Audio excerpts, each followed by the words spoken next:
એક મસ્ત વાર્તા.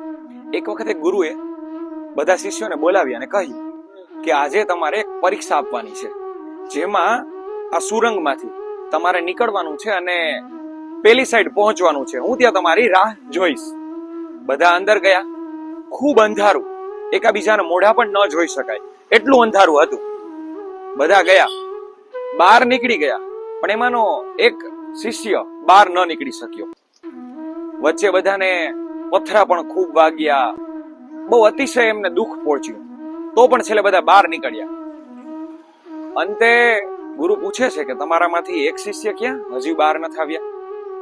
એટલે બધાએ કહ્યું કે ખબર નહીં કેમ પાછળ રહી ગયા હોય. થોડી વાર પછી એ શિષ્ય બહાર આવે છે. ગુરુએ પૂછ્યું કે તમે કેમ અંદર હજી હતા? કહે છે કે બધાને પથરા વાગતા હતા ને, એટલે એ પથરા બધા હું ઉપાડી અને મારા ખીચામાં રાખતો ગયો કે જેના કારણે કોઈને વાગે નહીં. એમાં હું પાછળ રહી ગયો.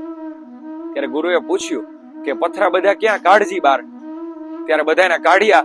ત્યારે ખરેખર પથ્થર નહોતા, એ બધા હીરા હતા, જે ખરેખર બધાને ખૂંચતા હતા ને હીરા ખૂંચતા હતા.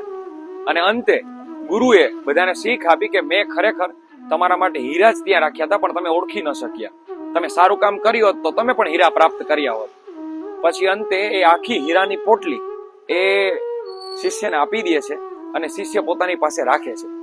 તો શીખ કહે છે ને કે તમે કોઈના જીવનમાંથી પથરા દૂર કરો તો ઈશ્વર ક્યારેક તમને હીરા આપે. Thank you.